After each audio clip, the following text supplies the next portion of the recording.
Hello, everyone, and welcome. I'm excited to be here representing the Early Literacy Consortium. My name is Johnny Blunt, and I work at Literacy Mid-South as the Director of Collaborative Action, where our mission is to provide literacy resources to learners of all backgrounds and ages.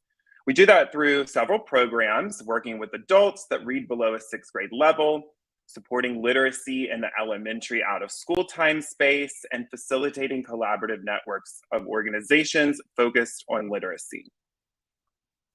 Tonight, a variety of our speakers will share valuable information about at-home literacy resources as students head towards spring and summer breaks. This is the third session of the Lit Families webinar series.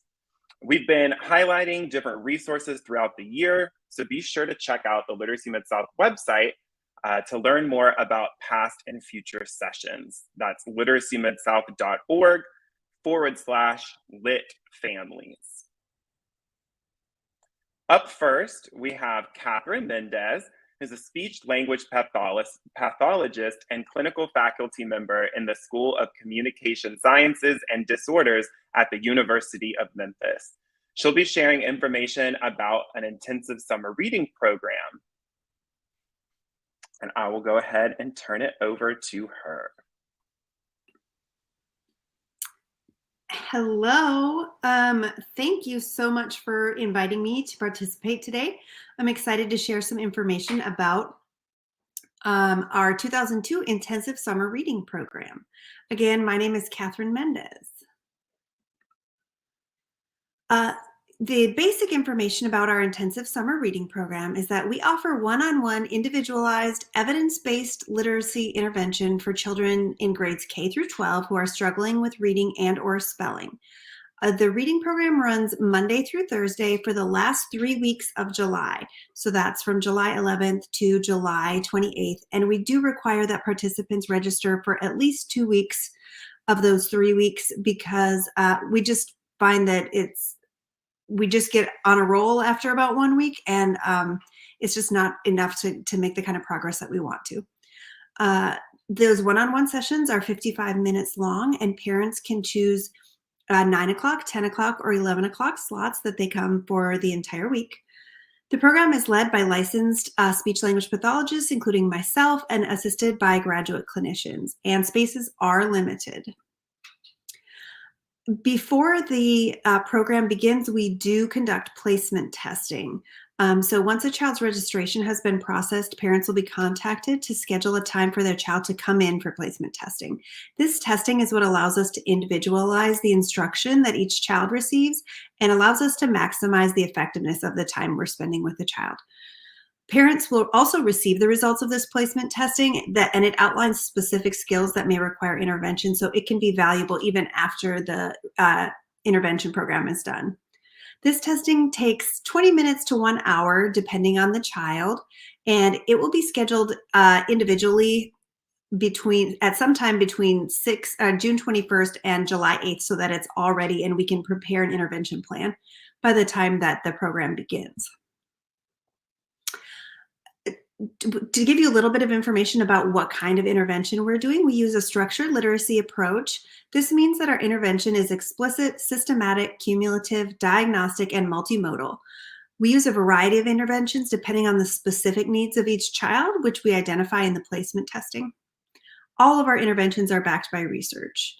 The supervising clinicians, speech-language pathologists, and graduate students work together to design each child's intervention plan based on evidence-based practice and the child's individual needs. And then the graduate clinicians implement that intervention with the participants under the supervision of the speech-language pathologists. This program takes place at Memphis Speech and Hearing Center, which is located in the Community Health Building at 4055 North Park Loop in Memphis. The cost is $300 per week, which includes that placement assessment. A $50 per week deposit is due by May 31st, and the balance is due by July 1st. However, it's important to note that financial assistance of up to 80% is available for those who qualify, and the application is available at this link. We also have a link for people to register. And once we have received and processed your registration, you'll receive a confirmation email, including information about payment and scheduling placement testing. For more information, if you would like me to send you the link for registration, I would be happy to do so. You can contact me at krgraham@memphis.edu. I can also be reached by phone at 901-581-4688. And that is all I have to share today. But I am thankful again for the opportunity to talk with you, and I hope to hear from some of you. Thank you. Awesome. Thank you so much, Catherine. Next, I'd like to welcome Kimberly Thomas.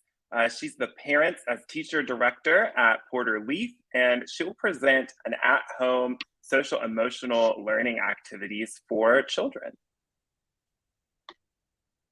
Good evening, everyone. Again, my name is Kimberly Thomas, and I'm the Parents as Teachers Director here at Porter Leaf. The Parents as Teachers program here, we are a home visitation program, and we focus on three main objectives when it comes to home visitation within our program, and that is positive parent and child interaction, the overall health of the child and the entire family, as well as connecting the family to outside community resources to help them in their daily lives. But a big part of our parent and child engagement, the positive parent and child engagement, is social emotional learning. And through that, we have, the Parents as Teachers curriculum develops social emotional activities for ages 0 to 5, children 0 to 5. We serve prenatal mothers and children up until they enter kindergarten. So I'm just going to share with you all tonight just a few. I have a lot, but I'm going to share a few with you. And just know that these activities can be kind of tweaked and used for older children, younger children, just based on their development. But we use them in our program for ages 0 to 5. The first activity that we have, we do check-ins and check-outs. This type of check-in, I'm sure plenty of you have been in meetings, and you do a check-in at the beginning of your meeting and you do a check-in at the end of your meeting. And I know sometimes I'm really anxious at the very beginning of my meeting, but we do breathing exercises, and by the end of our meeting, we've gotten all this information and all of my anxiety is gone. But when we're dealing with children, here we are. We have to do our check-ins, which helps increase their self-awareness, and it helps them to identify how they feel. It allows them to learn how to recognize different emotions, and it normalizes their feelings and show that their feelings are important. So that's one part of our parent and child interaction. You can change the screen. One more. Okay. Another activity that we use within our program, we do yoga, stretching, and relaxing. This helps increase the bond between the mother and child, the father and the child, and it allows them to become closer. It increases awareness of how different parts of their bodies move, like their hands, their back, their legs, their fingers, all that. It helps build self-confidence. It improves and helps them focus, and it relieves stress. And of course, it improves their behavior. You can, next screen. Ooh, now this is a really fun one. This is what we really see a lot of progress with when it comes to family TV time. Instead of just sitting the child in front of the television and walking off and not really paying attention to them and what they're watching, we encourage our families to do family TV time. That means you have to talk to them, interact with them, and just recall what you've watched. It's really simple. You just choose a short show, anything less than 30 minutes. I would suggest even 15 minutes for 0 to 5. Just find a comfortable space in your home, whether it be the floor, whether it be your bed or the sofa, anything that's comfortable to the child. This encourages your child to talk. I would encourage them to talk, sing, dance, flip, do whatever. Any toys that they have that might coincide with the show that you're watching, bring those out as well. Just follow the prompts and the characters, anything that the characters are asking them to do. I know Sesame Street is really big on having the children to do different things along with the various characters. So just encourage your child to get up and move and do things that the characters are encouraging them to do. Ask them questions about what he or she is watching. That's a good way to get them to communicate and to stop and think and understand what they're watching. Afterwards, I would say label things that you see on the screen, like the chair, like a cup or ball or dog or cat, anything that you can find to help them associate their language and their development with what they're seeing on television. And then when you're done, don't just when your child loses interest, just cut the TV off. Just turn it off. Just turn it off. It's that simple. So like I said, that's one of our favorites. Next screen. This is me. This is me, and our hand tracing activity is one of our fun ones as well. This helps the child build self-identity. It helps them to realize that they're a part of a group, a classroom, a family, or a community. It helps them to express their identity and represent their family through art. So they just take their hands and they find a piece of construction paper and they trace their hands and they can label each finger as a member of their family or their community. Then after that, they can color, hang it up on the wall. You can even cut it out and put a string through it and let them wear it around their neck as a necklace. So it's just a little fun activity just to give you a few ideas on how to connect and help them to express themselves and learn who they are. Another activity, I'm sure plenty of you know, we've been doing this for a long, long time. At least I know when I was in kindergarten, first, second, third grade, maybe even up until middle school, we did show and tell. And I know show and tell was really exciting for me because it allowed me to be able to share with my classmates some things about myself that they didn't probably know. So it helps boost your self-esteem and pride. It helps also increase your social and your oral skills by allowing you to use words, using your words and speaking to a group. Okay. And it, helps everyone to get to know each other, which really helps encourage friendships and sharing and see how much you all have in common. So that's a really fun activity as well. Now this activity, boxes and building blocks and all of that good stuff, using the child can use their large muscles and they learn words in the process. It helps improve control over their large muscles by doing large movements such as jumping and stacking and climbing and all that good stuff. They're learning positional words as you talk to them about like climbing in, climbing out, climbing under, walking in front of. So they learn positional words, which are very useful in their language development. And it helps them to develop their attention span and concentration as well.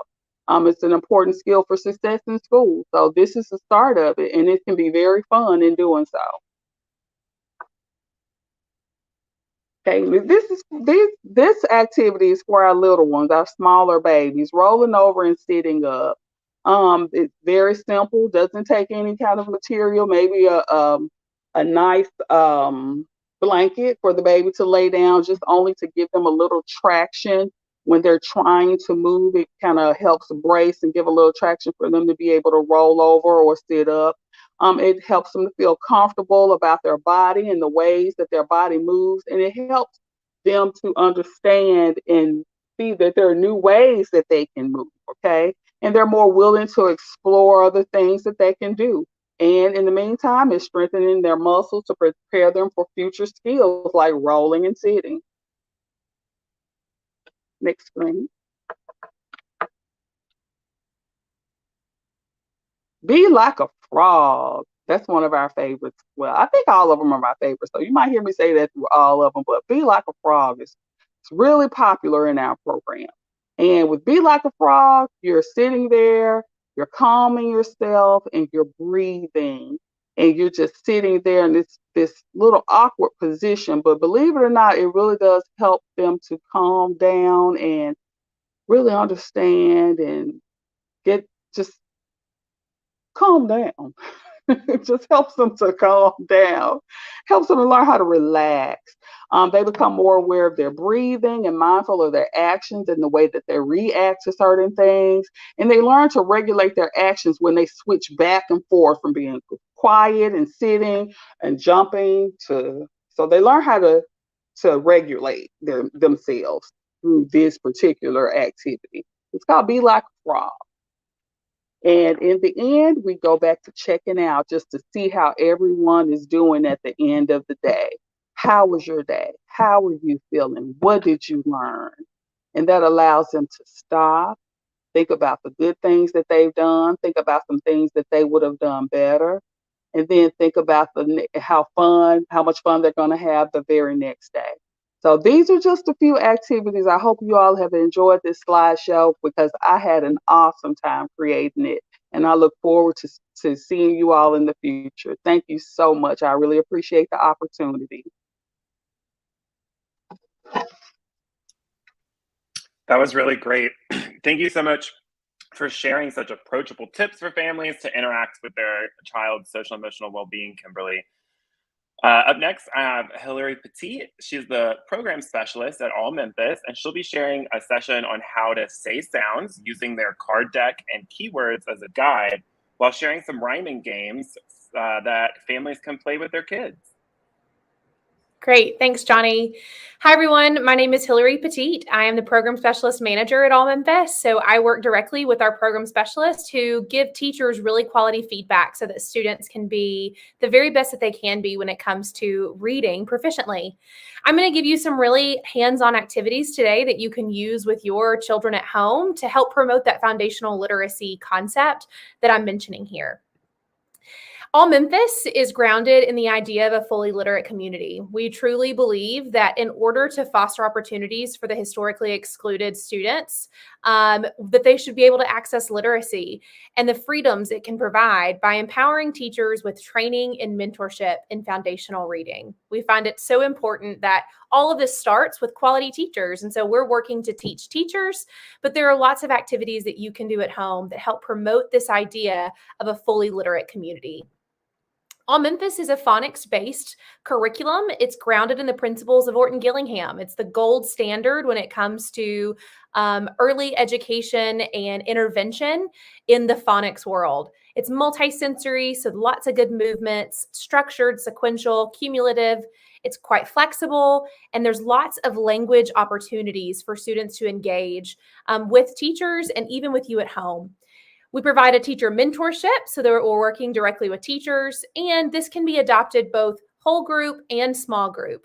The great thing about All Memphis is that the curriculum does not make assumptions about what students know. Instead, we really take time to look at what the data says and what students actually need in order to best support those students who are struggling when it comes to reading. We have a great team. I'm honored to work with some of the greatest minds, I think, in foundational literacy. Wanted to point out one, Dr. Krista Johnson. She is our executive director and co-founder of All Memphis. I taught All Memphis when I was in the classroom. So I'm a former teacher, was able to really teach this curriculum to fidelity and had her coach me on it. So I had the big dog working with me on the curriculum, but I'm honored to work with such incredible people who work really hard at what they do and are incredibly passionate. I want to set the stage before we really kind of get into what we're going to talk about. What is sometimes staggering and shocking is some of the data that comes out that says, specifically for this one, 78.6% of third graders in Shelby County schools read below grade level. That can be quite devastating when we think about what that impact actually means. But we're going to really think about how as teachers, how as individuals, how as parents can we best support students to make sure that they're getting the most. And then, what we also like to see and what we say is that third grade is the strongest predictor of long-term reading success. When you are a strong reader in third grade, we're going to see a lot more improvement and a lot more opportunities provided to you because you have the access to the code to read. 1 in 6 children who is not reading proficiently in the third grade does not graduate from high school on time, a rate 4 times that greater than proficient readers. So that then means that only 1 out of 5 third through fifth graders are reading on grade level. while again, that can be really heavy and daunting and disappointing, it also really encourages me that the work that we are doing and the work that we are continuing to do is incredibly important, and your children matter. And I think that, all Memphis really believes that too. So at home, I know you're sitting in front of your computer or on your phone, and I want you to kind of think to yourself, what do you usually do at home to support your child's literacy? I'm sure you probably immediately have some things that come to mind that you work on at home, which is great. And there are lots of activities that you can use to really promote this foundational literacy aspect. Children who read at home are at least three times a week by family members are almost twice as likely to score in the top 25% reading compared to children who are read to less than 3 times a week. I think that Kimberly just described it so well during her presentation. The amount of time that it takes for you to just engage with your child is a great opportunity to build some language and understanding around foundational literacy. At All Memphis, we use some things called card decks. And these card decks, you heard Johnny kind of talk about briefly. These are ways that we get students to name letters, the sounds that they make, keyword, and again, those sounds. So they're naming letter names, they're naming keywords, and they're naming sounds. We have a lower card deck is what you see on the left, and an upper card deck on the right. The lower card deck, you can tell, has pictures. It has some skywriting that happens. It has keywords listed.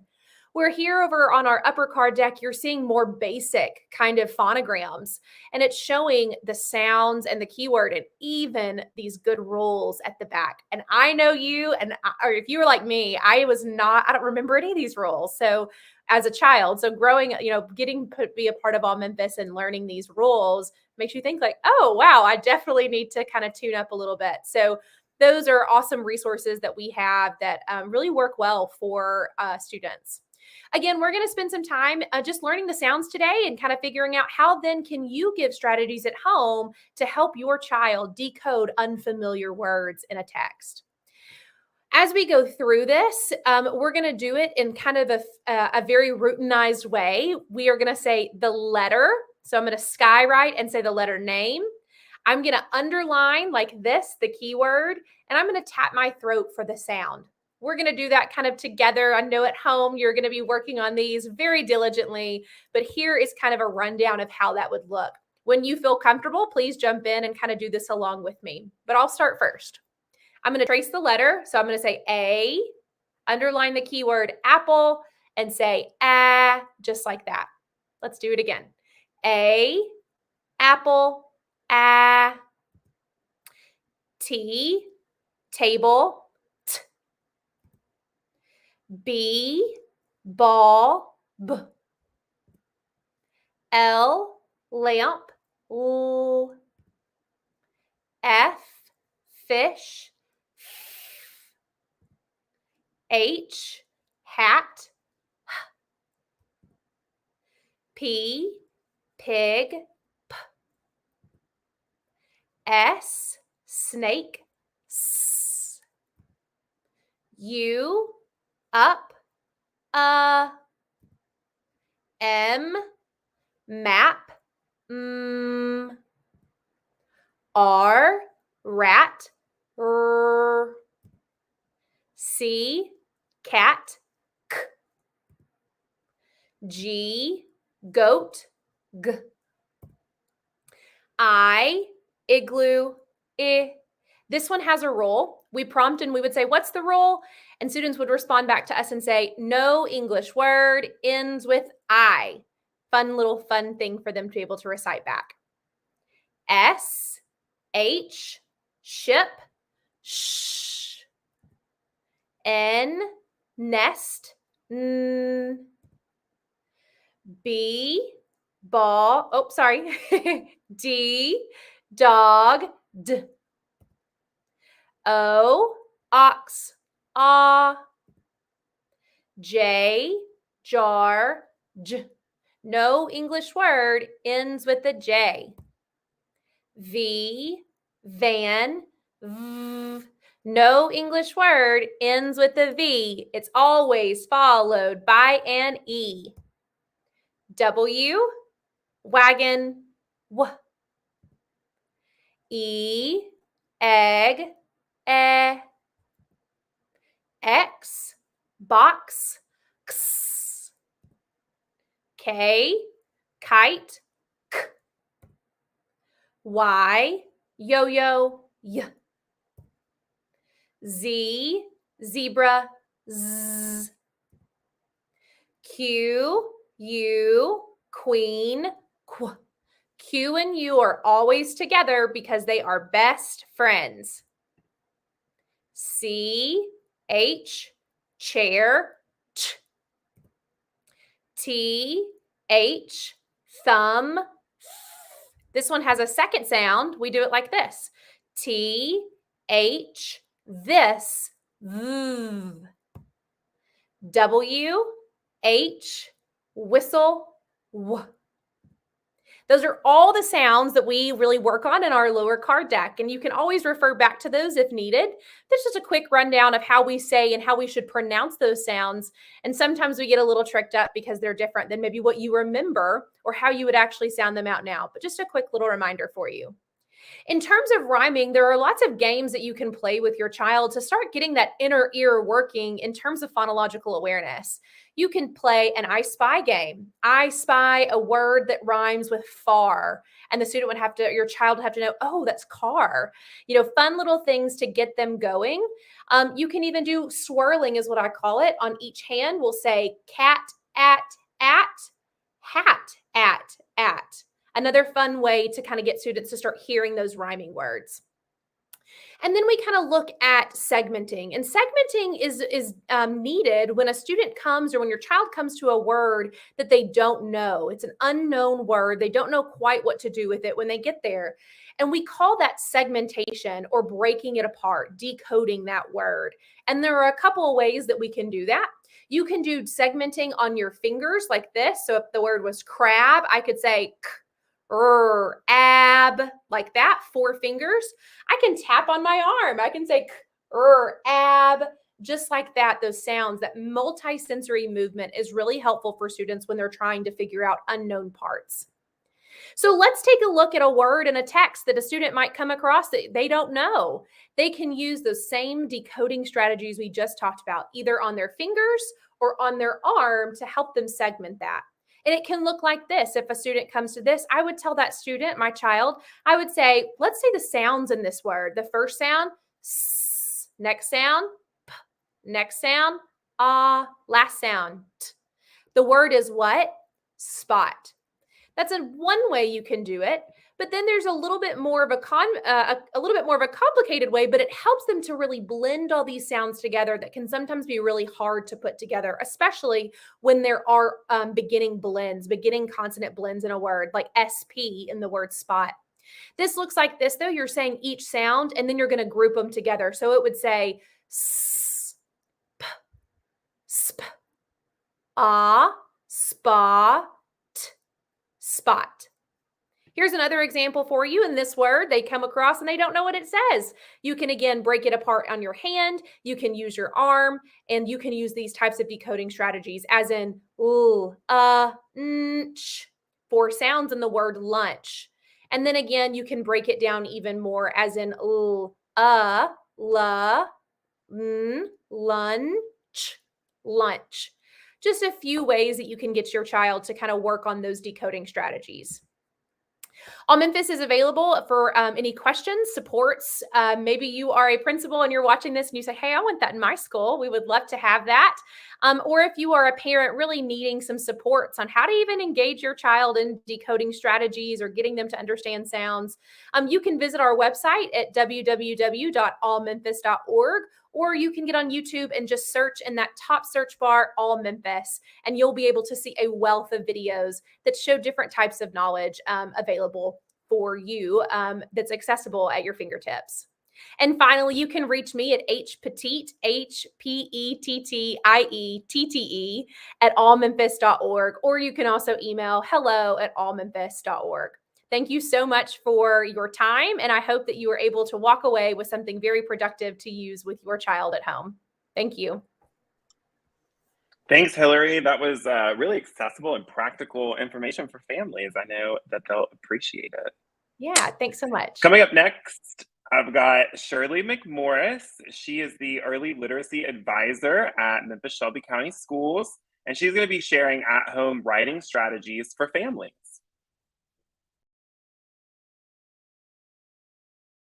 Right from the beginning.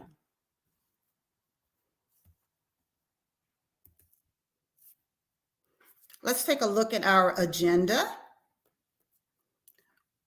This is right from the beginning, developing good writing habits in early learners. We're going to look at building early writing habits, scribble, draw, write, the right stuff, tools for writing, write around the house, and finally, the benefits of early writing. I'm Shirley Mcmorris. I'm with the Early Literacy Department, and I am currently supporting K-2 teachers as an early literacy advisor. I have more than 20 years of experience with the district, and that is the newly imagined Memphis Shelby County Schools. As we think about building those early writing habits that last a lifetime, keep this quote in mind. Start writing, no matter what. The water does not flow until the faucet is turned on. And that's a quote from Louis L'Amour.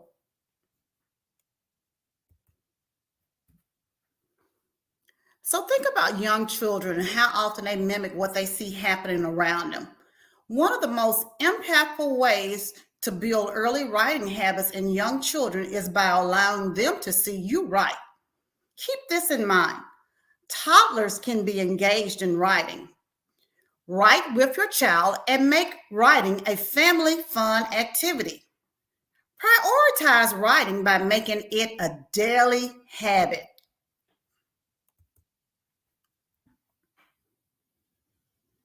Scribbling has meaning. Scribbling is a child's first attempt at writing. Those random lines and marks are their way of communicating.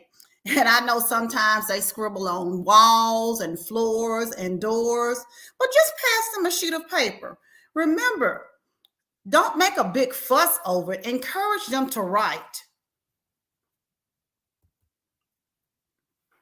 Drawing. Drawing is the art of writing.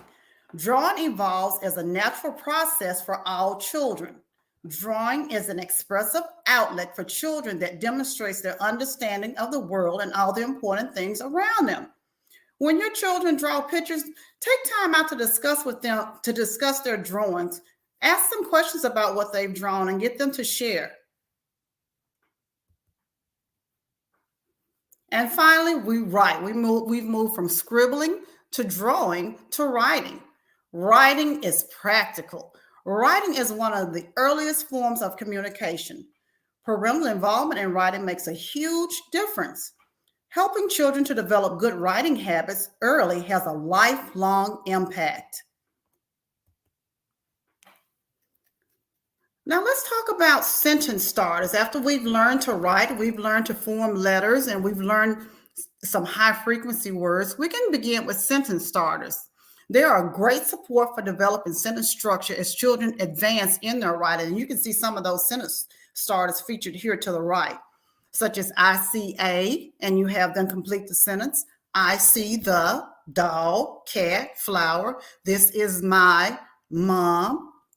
Sentence starters also reinforce vocabulary. That's those high frequency words that we see featured on the slide, as well as reading fluency.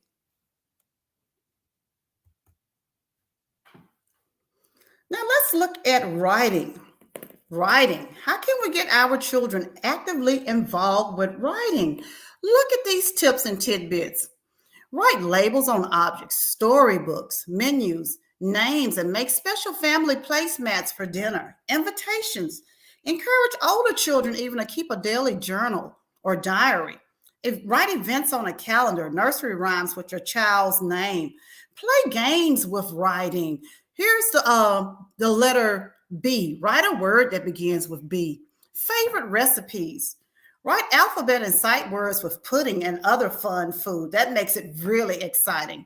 Write emails or notes to family and friends. special announcements, signs around the house, family adventure stories, lunchbox notes. That's a great way to write to your child each day. Write them a lunchbox note, and maybe when they're at school, they can write a note back to you. And always remember to prominently display and praise your child's writing. And you want to make space for writing at home. You want the space to be comfortable and inviting, easily accessible, and stocked with a variety of writing materials. And you want to also fill that space with storybooks, alphabet charts, menus, and nursery rhymes, because they need to see print in order to write print. And you want this space to be used to explore, experiment, and inspire writing creativity. We spend lots of time commuting in cars, so why don't we just write while we're in there? You can have your child or children draw a map and write labels on it. They can write the directions for a place you visit often. Or they can draw your car and write words to describe it. They can also write a list of errands that you may be running while you're in the car, signs and symbols you see as you're riding, a car story, and sequence where you went. Where did you go first, next, last? Keep a car journal. Also, write the license plates of states that you see on other cars. They can write a grocery list, or maybe a story about another mode of transportation, or even a silly song to sing in the car. They can write the number of cars, trucks, and motorcycles that they see. They can play card games that require writing, such as tic-tac-toe. Make a to-do list for when you arrive home. Remember, keep plenty of writing materials in the car.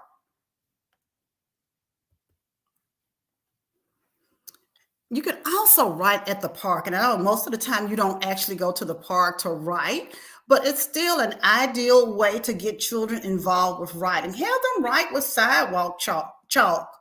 Or maybe they can write about some of the animals they see at the park, or a story about a park adventure. Or they can use sticks and rocks to write their name. Or they can write a note inviting friends to the park, or a list of park rules.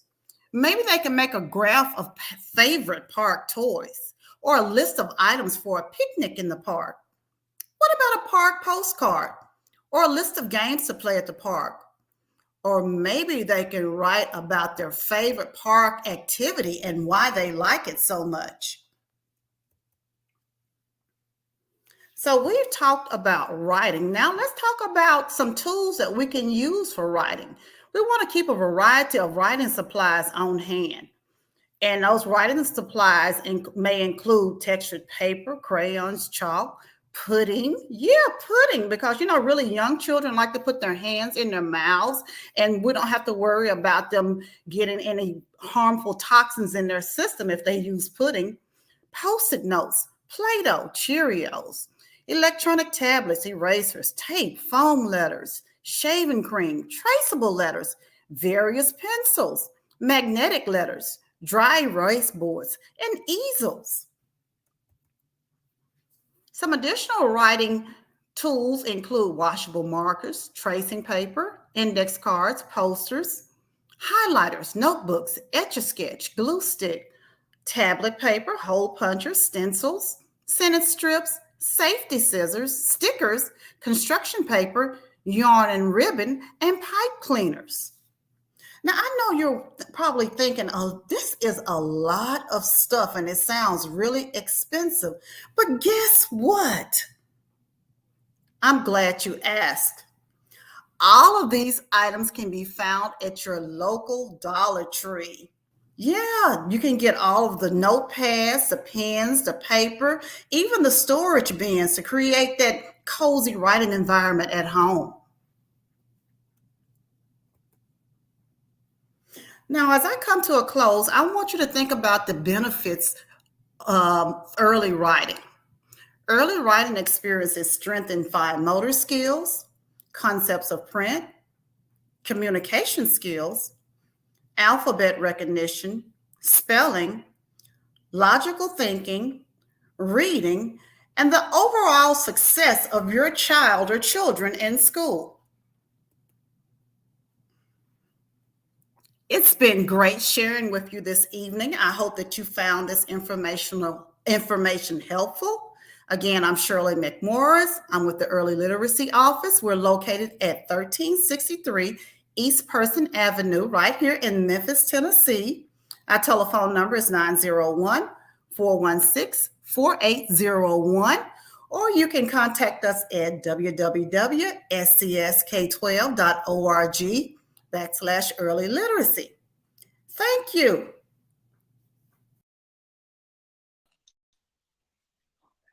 Shirley, thank you so much for sharing that information for families. I know I'm inspired to write. I hope that some little ones out there are as well. Next, I'd like to welcome my coworker, Anassa Franklin. She is the Director of Community Impact at Literacy Mid-South, and she's going to talk to us about OB Cares. Hello. Thank you for your time. Today I'm going to talk briefly about OB Cares. But before I do that, I want to tell you a little bit about my role as a Director of Community Impact and how it connects to OB Cares. As Director of Community Impact, I am on the search for quality resources and tools that not only the community, but especially today, that the family can use to encourage reading, to support acquisition of the skills necessary to begin reading. And today I want to talk to you briefly about OB Cares. Now I'm going to ask you a few quick questions that you might think the answer is going to be yes to all of these. But there's a small chance that the answer could be no, I don't know, or it's a little too hard for me to do. So, question 1, do you read to your baby? I'm sure you do. Whether it's reading labels or it's reading your child's name, I'm sure the answer is yes. Do you sing to your baby? Singing songs like Rockabye Baby, very popular lullaby, or even some of the songs that are very popular on the radio today. But maybe you sing to your baby while you're talking to them, a singy-songy type thing. But the answer might be it's a little too hard for you to do, and it's not because of your vocal cords. Do you talk to your baby? I'm sure you talk to your baby also. Talking to your baby can be anything from hi, greetings, like hi, but it can also be conversations that you're having with your baby, whether you think your baby is listening, can understand, or not.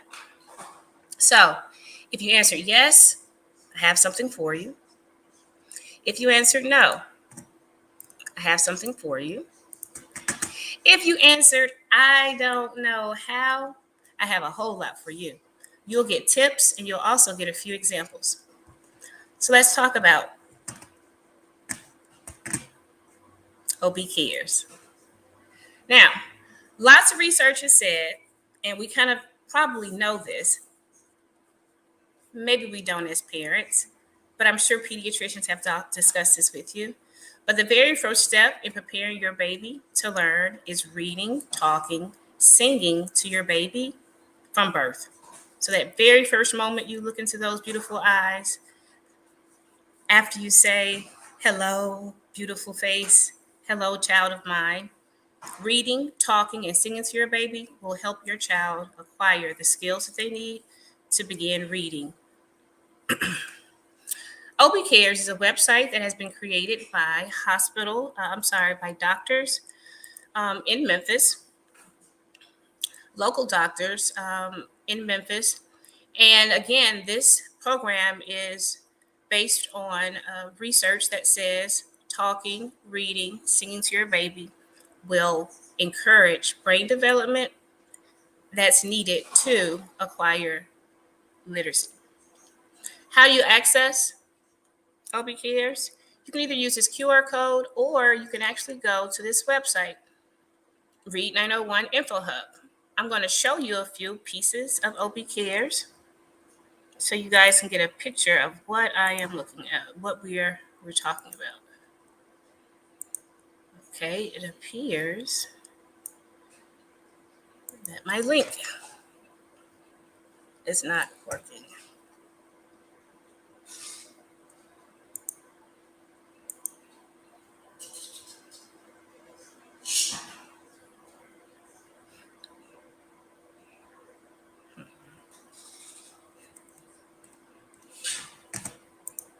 I'm not sure why.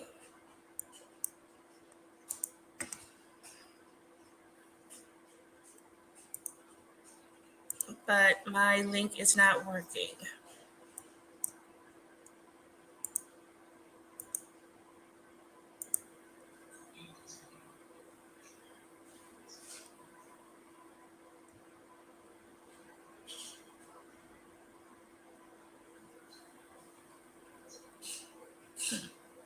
Well, I wanted to show you guys the wonderful videos and some of the tools, tips that are available on OB Cares and the OB Cares website, but I can't get to it at this moment. You can, however, access OB Cares by taking a picture and scanning this QR code, or logging on to the Read 901 Info Hub and selecting OB Cares. It's on the far right of your screen. Thank you.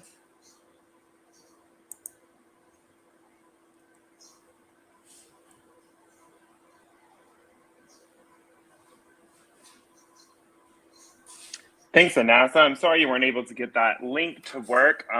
We will make sure that it's included in the resources that are attached to the webinar.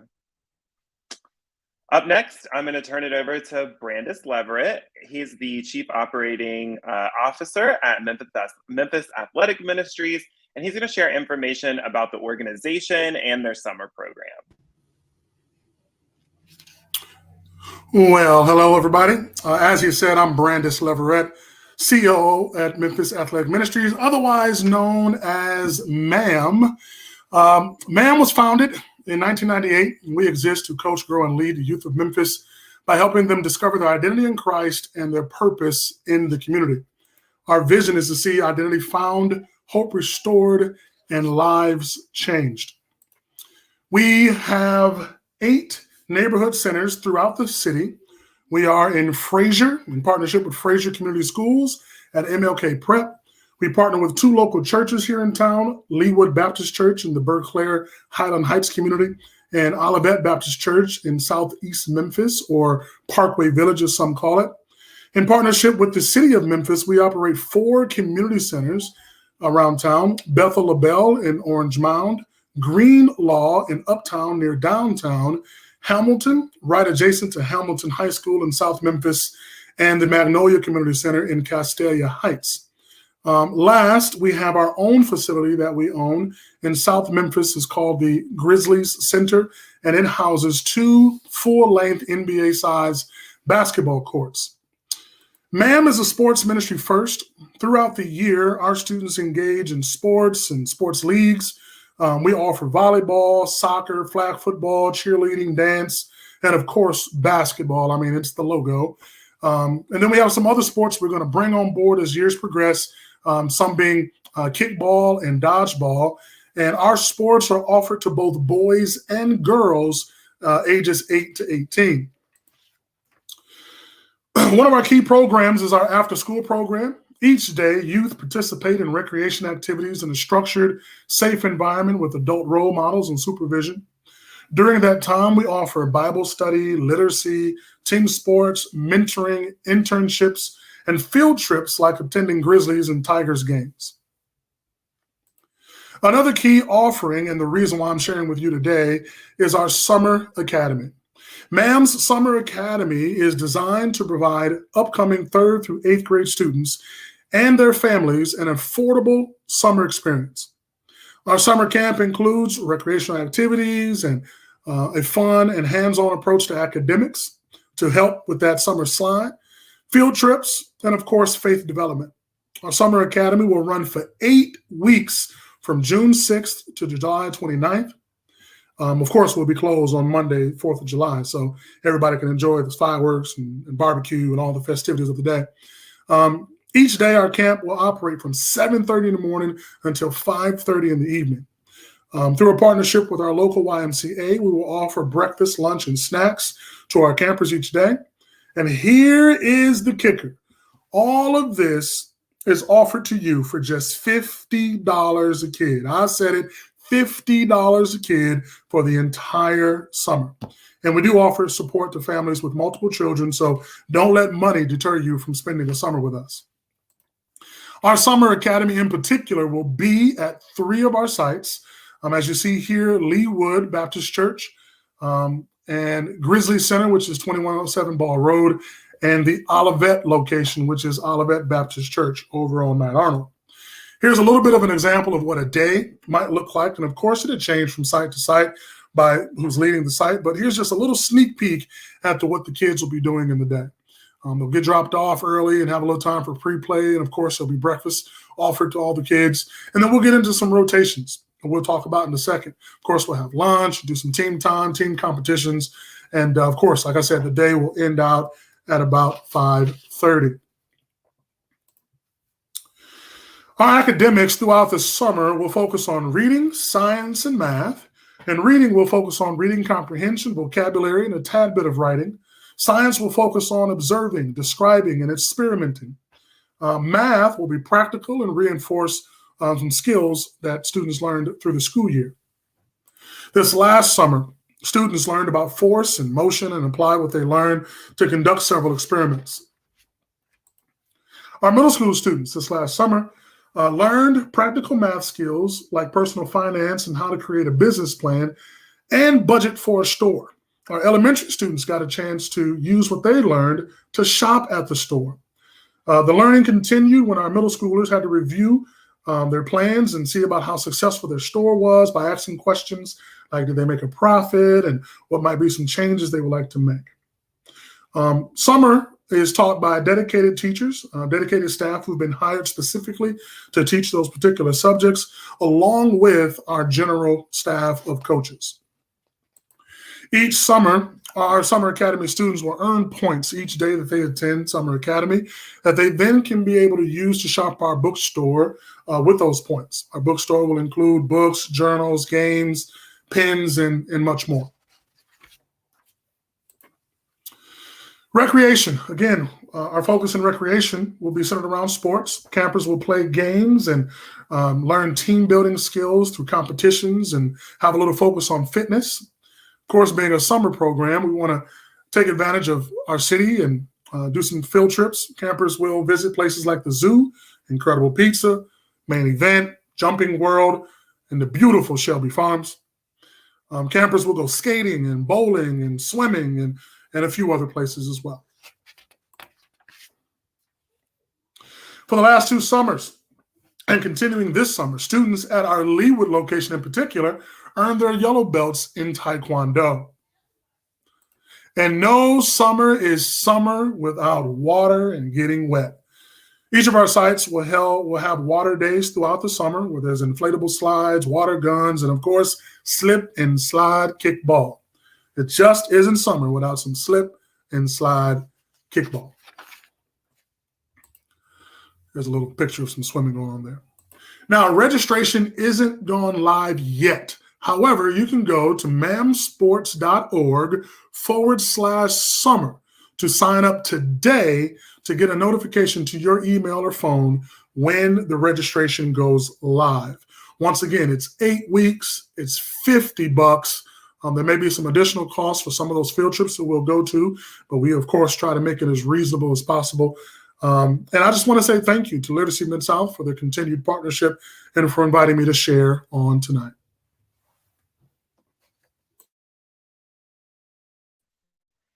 Awesome. Thank you, Brandis. I know personally, Literacy Mid-South does work with MAM quite often, and we do really appreciate the work that y'all do across Memphis. So thank you for sharing that, and I hope some families will find their way to y'all's program. Finally, I'd like to welcome Dara Gonzalez. She is the Children's Services Coordinator at Memphis Public Libraries, and she's going to share some information about the library's summer reading program and some of their special summer events. Hey everybody, thank you for having me, Johnny, and Literacy Mid-South. My name is Dara Gonzalez, and as Johnny said, I'm the Children's Services Coordinator with Memphis Public Libraries, and I'm going to talk to you briefly about our summer reading program, Explore Memphis, which you might have heard of before. We've done it for a few years now. We're doing things a little bit differently this year. The big thing for this year is that our Explore Memphis summer reading programs, so children's programs that we'll have in the branches, will be in the branches. This is going to be our first year going back to in-person programming for the summer.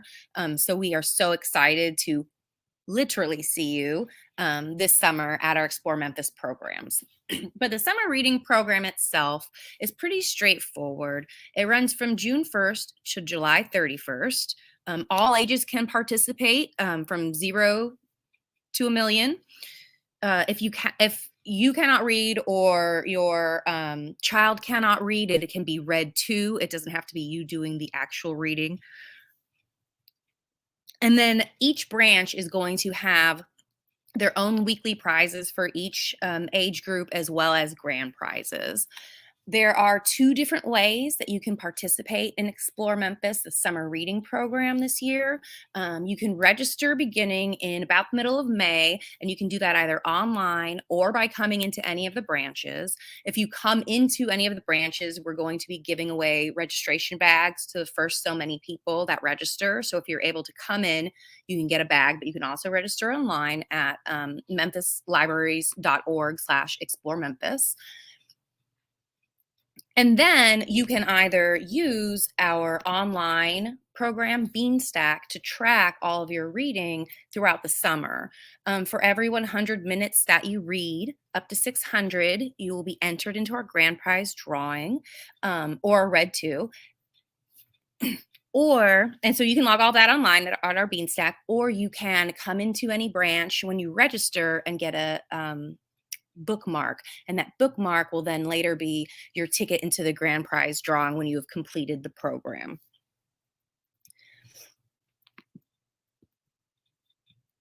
The other piece to Explore Memphis that is different than years past is something called Explore Memphis. And what that is 6 programs during the summer on Saturdays at various branches throughout the city.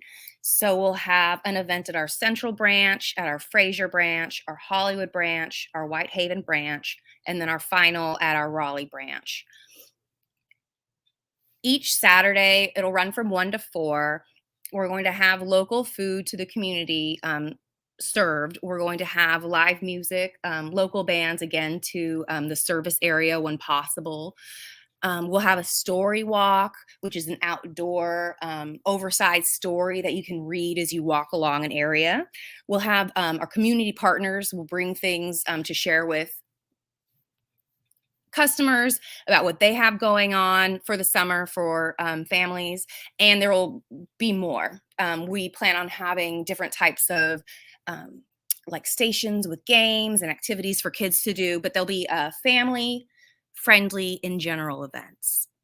So this information is not up yet on our website, but it shall be before May. So keep on checking back with Memphis Public Libraries website or any of your branch, your local branch, I should say, to find out more information. But most of that should be coming up online in probably mid-April. So this summer for, and also all of this is free. So because it's the public library, we don't charge for any of our programs. So this is something that you can just do anytime you have the time to come by, or do it from home if you're going to log in with our Beanstack account. Completely free to you to do. It's just to have fun and enjoy reading throughout the summer, maybe in a different capacity than your child might get when they're in school.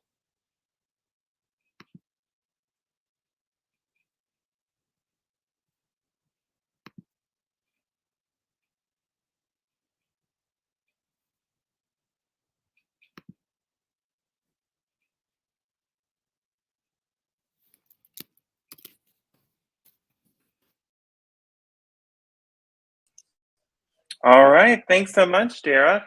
I really appreciate you sharing information about the Memphis Public Libraries. It's a great resource that all families should be aware of. This has been another great session with awesome resources for families. I really hope that you have found this helpful as we head out of this academic year. We want to wish you and yours the best as we close out the school year, and we look forward to engaging in literacy over the summer.